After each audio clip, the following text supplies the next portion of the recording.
Chapter 7, page 4. One of the concepts in this chapter is the stability of alkenes. So let's go ahead and go over this. Now, back in chapter 6, we talked about doing elimination reactions and making cis or trans or less substituted alkenes with the double bonds on the end over here. And so we looked at forming these type of compounds. And we said trans is better than cis, and then cis is better than a mono-substituted one. But how do we know that? Well, it comes from this concept of being able to do a reaction and taking a look at the energies that are given off. So, one of the reactions we're going to see in chapter 8 is hydrogenating or adding hydrogen across the double bonds, and essentially putting the hydrogens in there and saturating the molecule with hydrogens. And so, just as another term or a related subject, we say that alkanes like this that don't have any double bonds are completely saturated, whereas alkenes are unsaturated. They haven't been saturated with hydrogens. And you'll hear this same terminology used when you talk about fats. If fats are unsaturated, then they have double bonds, and they can be polyunsaturated, meaning multiple double bonds in fats, or they can be saturated fats, meaning that there are no alkenes in there. And so you'll hear that term also used when you're talking about lipids and some of the things in your diet. Anyway, though, if we hydrogenate the trans molecule to go down to plain old butane, it's going to give off a certain amount of energy.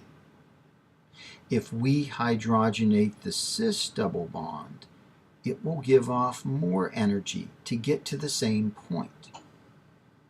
And if we do the 1-butene molecule up here to get to the very same point, it's going to give off the most energy.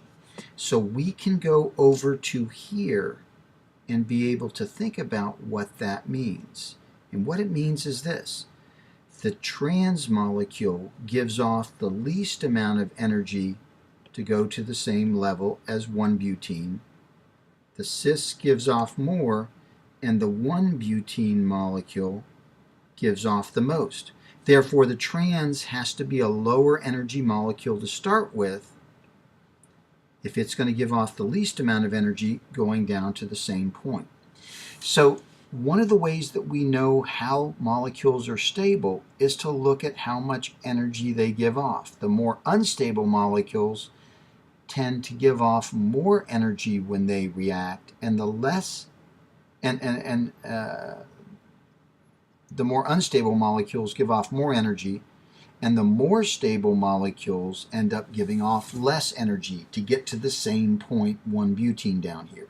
The numbers aren't important in terms of memorizing the numbers, but what is important is just understanding that we know which double bonds are more stable than other ones by doing a simple experiment and figuring out, okay, if I have an unstable molecule, it's going to give off more energy when it reacts because it's starting at a higher energy. And if I have a stable molecule, it's starting at a lower energy and will give off less energy when it's reacting. And that's the concept there. So if you were given heats of hydrogenation, you would be able to say which molecules were more stable and which ones are less stable. Now, another concept here. Going to scoot the page up, and it's not wanting to scoot. Let's do that.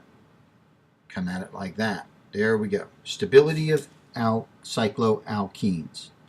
So we already know that small rings like 3-membered rings are really strained, and then 4 have some strain, 5 have a little bit, 6 aren't strained, so on and so forth. But one of the things we want to talk about is putting in double bonds. So here is a general rule that we have to understand. Cycloalkanes have, of course, a certain amount of stability to them depending on how big the rings are.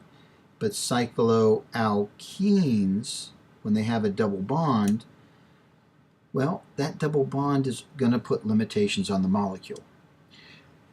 Basically, you can't have a trans double bond in a ring that is less than 7 carbons.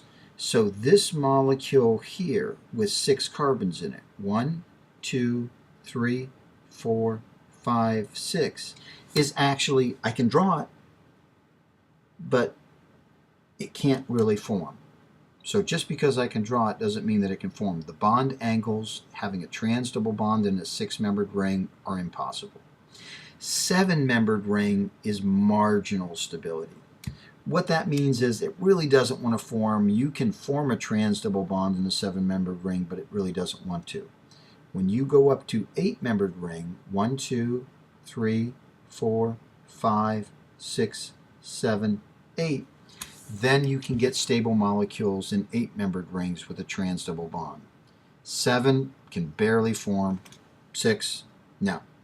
And 5, of course, you can't have a trans double bond. Now, what that means is I can draw a 6-membered ring and put a cis double bond in there because this double bond right here is cis. That's stable. But I can't draw a trans double bond in and have a molecule that is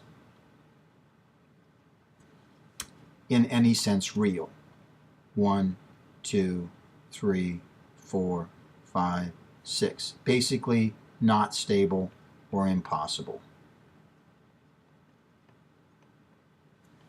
Now, there's one other implication to this, and it's called Brett's rule. When you have these bicyclic rings, whether they're bridged or fused, if at least one of the rings is not at least 8 carbons, okay, then you can't have a double bond connected to a bridgehead carbon. So there's the double bond right there, and there's the 2 carbons of my bridgehead right there. I can't have a double bond attached to a bridgehead carbon unless at least one of those rings is 8 carbons or more. So I can have this, there's the bridgehead, and the double bond is not part of the bridgehead carbon. So I can have a cis double bond in that ring because the double bond's not attached to the bridgehead. Here are the bridgehead carbons over here, and the double bond is on it. But that's okay. I've got 2 rings there. Actually, you can think of it as having more rings if you want to.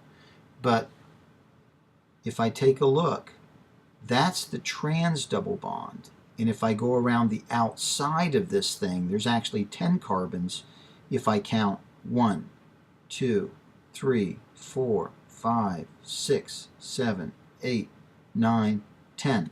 So, as long as one of your rings is more than 8 carbons, you can have a double bond on a bridgehead carbon of these cis of these bridged or fused systems. And it can be out here where it's not on the bridgehead. But unless one of the rings is 8 carbons or more, if it's 8 carbons or more, it can be stable. If you don't have an 8 carbon ring in here, then it's unstable.